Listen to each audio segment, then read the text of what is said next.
De nuevo con ustedes en su espacio Vox, Alfonso Torres Ulloa, para esta conversación con don José Fernández y don Aristóteles Poncerrate. En lo que ellos llegan, quiero puntualizar que estamos muy contentos en Vox para el Cambio porque Ana Belén fue puesta en libertad en los Estados Unidos después de estar en la cárcel por más de 20 años porque asumió la solidaridad con Cuba y con su propio pueblo de Puerto Rico, que aunque Ana Belén no nació en territorio de Puerto Rico, es hija de padres puertorriqueños, nació en una base militar en Alemania, por allá por 1956 más o menos, y siendo una analista especializada, muy inteligente, de un organismo de seguridad del Estado norteamericano, hubo un momento en que ella decidió colaborar con Cuba, pasándole informaciones sensibles para los Estados Unidos, pero mucho más sensibles para Cuba,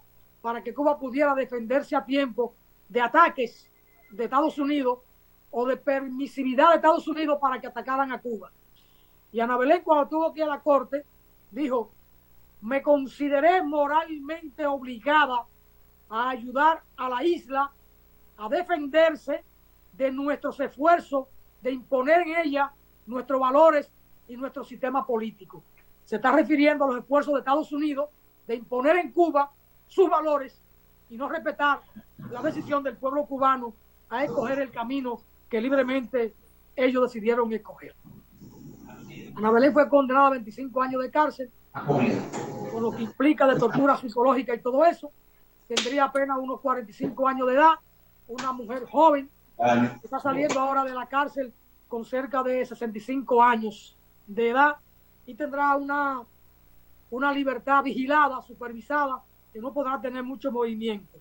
Ya ella dio una declaración por escrito, alegrándose de estar en Puerto Rico, muy contenta, y que esa será su única declaración por el momento, diciendo que se sintió moralmente obligada, lo reitera, ese compromiso con Puerto Rico y con Cuba por solidaridad. Así que nos alegramos de ese hecho, que Ana Belén esté en Puerto Rico y el pueblo puertorriqueño está sumamente contento. Le dejo con Aristóteles Poncerrate, que tiene ahí como contraparte o como contertulio a don José Fernández. Adelante, Poncerrate. Gracias, Alfonso.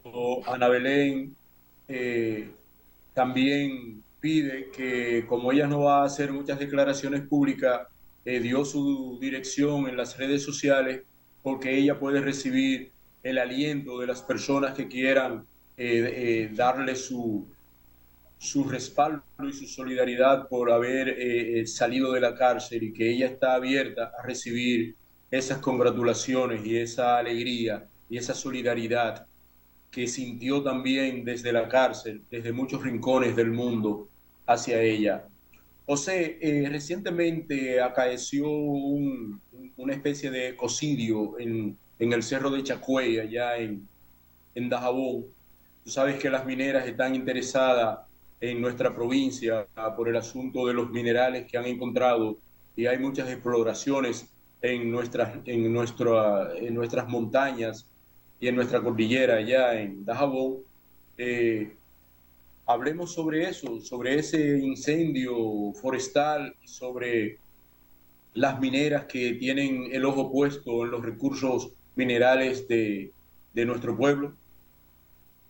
Era lo más difícil de controlar, son las ambiciones, cuando las consecuencias de los actos que te llevan a eso no son para ti. Y eso es esa es una de las situaciones que se da aquí con las mineras, que generalmente son extranjeras, y de una vez destruido este territorio, de una vez destruida la ecología, ellos pueden elegir cualquier paraíso tropical o paraíso ecológico para vivir.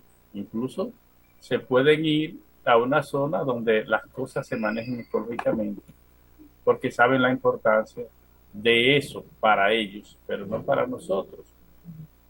Y me voy a desviar un poquitito para el caso del Perú, donde desde los satélites se pueden observar los que eran grandes cuerpos de agua, que ya son cosas pequeñitas, y allí los indígenas nativos, los verdaderos americanos, los que debieran llamarse americanos solamente, no, no los importados anglosajones, ya que esos pueblos son más americanos, muchos años antes que ellos, han enfrentado esas cuestiones y generalmente los gobiernos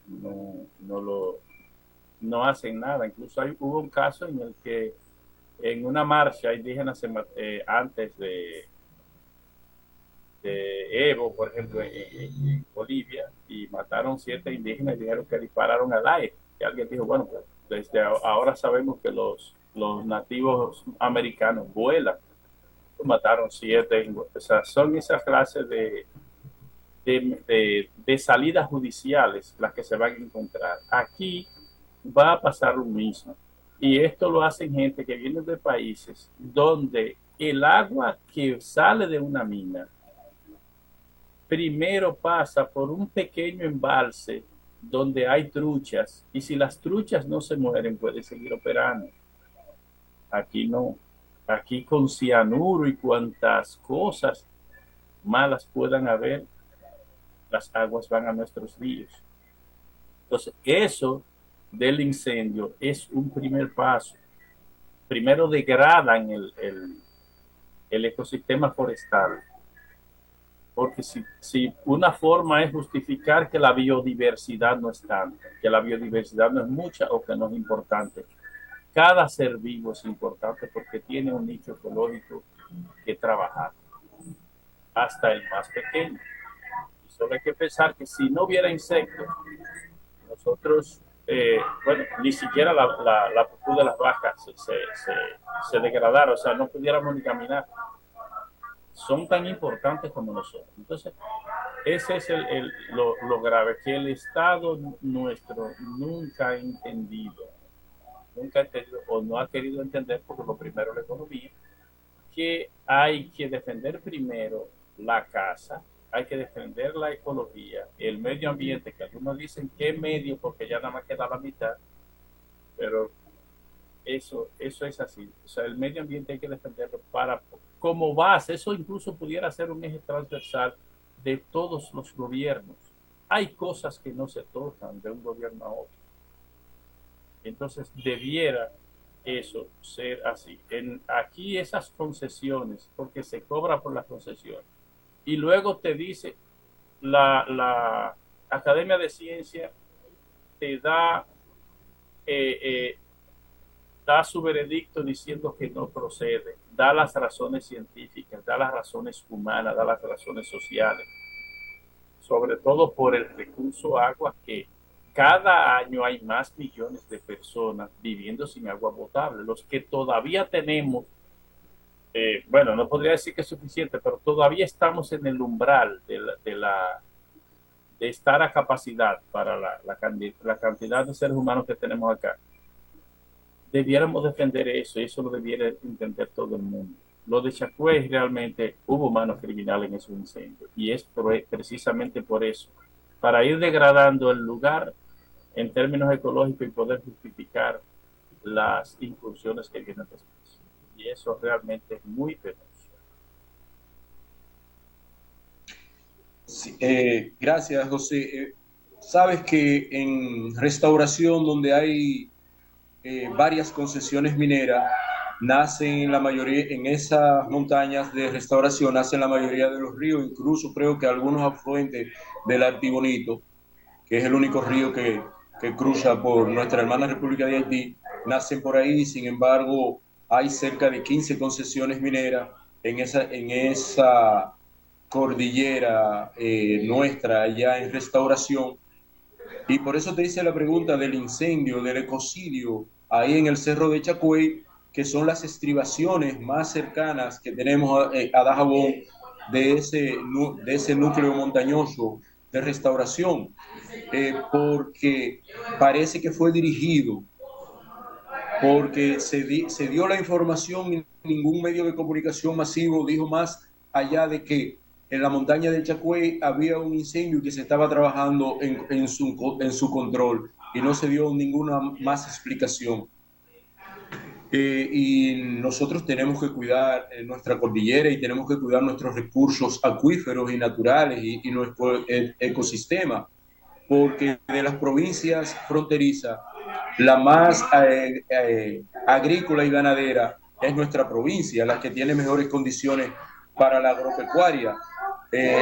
Y por eso quise que abordáramos ese tema sobre la quema de esos bosques ahí en Chascuey.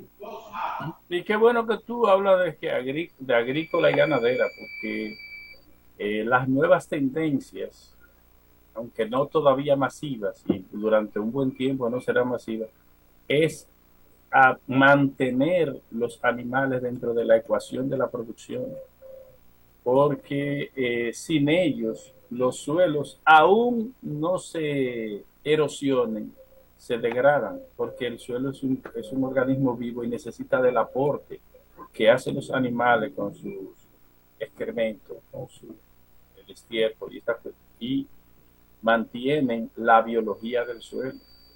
Entonces, qué bueno que lo mencionas, que nosotros también tenemos esa posibilidad y la gente debiera ser instruida para manejar la rotación de cultivo, incluyendo los animales. Generalmente los agricultores hacen rotación de cultivo, los más instruidos, pero con mucha frecuencia los animales no están incluidos y deben estar incluidos, porque es que no se puede ver, la tierra es un solo cuerpo y cualquiera pensaría que lo que pasó en Haití quizás solo nos afecta a nosotros en términos de la degradación que ha habido allí de la ecología, pero en realidad ese pedacito de tierra, ese deterioro que ha sido por siglos, porque se empezó con barrer casi con todo para la producción de caña y los monocultivos son asesinos del ecosistema. Entonces, eso algunos no lo ven, pero también afecta al continente mismo. O sea, es un solo cuerpo. Y donde quiera que tú le creas una herida, repercute fuera de allí, aunque esté lejano. Mira, y el ejemplo más sencillo, todos los años tenemos nosotros que ver con la situación del polvo del Sahara. ¿A qué distancia está el desierto del Sahara de nosotros? Y sin embargo, las consecuencias vienen aquí. Y eso pasa en todos los años. Lo que pasa es que a veces no es tan evidente. Ya estamos en los minutos finales, José. Voy a pasarle la palabra a don Alfonso por si tiene alguna consideración al respecto. Don Alfonso, adelante. No, sería bueno que José Fernández aproveche su estancia en Dajabón para hacer un recorrido por las diferentes instalaciones educativas, que hoy son muchas, hay varios liceos, y por Casa de Arte, que es una institución prestigiosa. Yo no conozco Casa de Arte físicamente, sí converso mucho con la directora fundadora, que es Laura Ramos, una artista formidable. Ojalá que José aproveche para hacer un recorrido cultural en Dajabón. Adelante, Ponserrate. Finalmente, José, ¿hay alguna recomendación tuya a las autoridades municipales y provinciales allá en Dajabón que tú puedas hacer por acá, por Voz para el Cambio? Bueno, tú sabes que la cultura también es un eje transversal de la situación de los pueblos. Y eso que dice Alfonso, de las entidades educativas y culturales, las autoridades debían apadrinarlas en el sentido de alentarlas para que sean entidades de multiplicar la preocupación por la situación ecológica. Si eso se sembrara desde la niñez, nosotros no tendríamos niños construyendo tirapiedras. Siempre recuerdo un artículo que leí hace un tiempo, ahora no voy ni siquiera a recordar el medio, pero hablaba de el ecologista que necesitamos y necesitamos el ecologista cotidiano. Es verdad que entidades como World Peace que luchan contra la matanza de las ballenas y los grandes mamíferos y esta cuestión son excelentes y muy necesarias. Pero necesitamos que en cada hogar haya ecología. Y más ahora que en cada hogar se usan tantos plásticos. Y yo creo que el mejor puente, el mejor camino son las entidades culturales, los clubes que todavía los hay. Entonces, esa es la única recomendación que tengo en este momento para las autoridades, que apadrinen eso, que se acerquen al sector escolar, a la ADP, y que tomen eso como un proyecto que va a salir barato y va a rendir muchísimos frutos. Ponce, Juan Francisco de la Rosa se sintió provocado cuando hablamos de Aristóteles, de Platón, de Sócrates, y puso ahí una nota diciendo que en la obra La República de Platón está ya la expresión zapatero a sus zapatos. Es decir, que todo lo que uno va encontrando en estos tiempos viene de lejos. Por eso alguien dijo, nada es nuevo bajo el sol. Bajo el sol siempre ha estado todo. Y hay que recurrir siempre a lo clásico para el conocimiento. Porque muchas de las expresiones que vemos hoy en día o que leemos vienen de allá. Zapatero a su zapato aparece en la República de Platón. Nos dice Juan Francisco, que es un hombre que a veces quiere reivindicarse como campesino, pero él solo nació en el campo. Es uno de los intelectuales mejor formados en la República Dominicana. Pero como campesino o como hombre que viene del campo, se quiere siempre hacer el pendejo. Y muchas veces los que se hacen los pendejos son unos sabios. Adelante, Ponce. Gracias, don Alfonso. Corroboro tu opinión sobre el doctor Juan Francisco de la Rosa. José, hemos llegado al final de este programa. Si tienes alguna otra recomendación que hacer, tienes el espacio, un par de minutos ahí. No, solamente voy a decir otra expresión que reafirma aquello de que no hay nada nuevo bajo el sol y que solo hay que buscar. Y es una de Dostoyevsky, que dice que el genio dice a voces lo que el pueblo sabe y calla. Es decir, que realmente el genio lo que hace es nutrirse de la sociedad. Todo está ya dicho o está hecho y solo se transforma en las manos de alguien que tiene un poquito más de sabiduría. Es decir, que lo que dice Alfonso de que no hay nada nuevo bajo el sol, yo creo que esa expresión de Dostoyevsky le pone el puntillazo. Ha sido un placer realmente compartir con ustedes. Alfonso, te agradezco que haya sido tan certero. Tú no sabías que yo estaba en Dajabón para hacerme esta invitación. Muchas gracias, don José Fernández. El conocimiento no se pierde, se acumula. Simplemente pasa de generación en generación. Aunque muchos no se dan cuenta, el conocimiento le queda registrado en el cerebro. Y en cualquier momento en que deciden reorientar su vida o su manera de pensar, tienen el pensamiento, porque el cerebro es una computadora que se va llenando desde que están en el vientre de la madre. Empieza el cerebro a acumular conocimiento, información. Así es que gracias a los dos por estar ahí. Muchas bendiciones para ambos. Hasta mañana. Hasta mañana.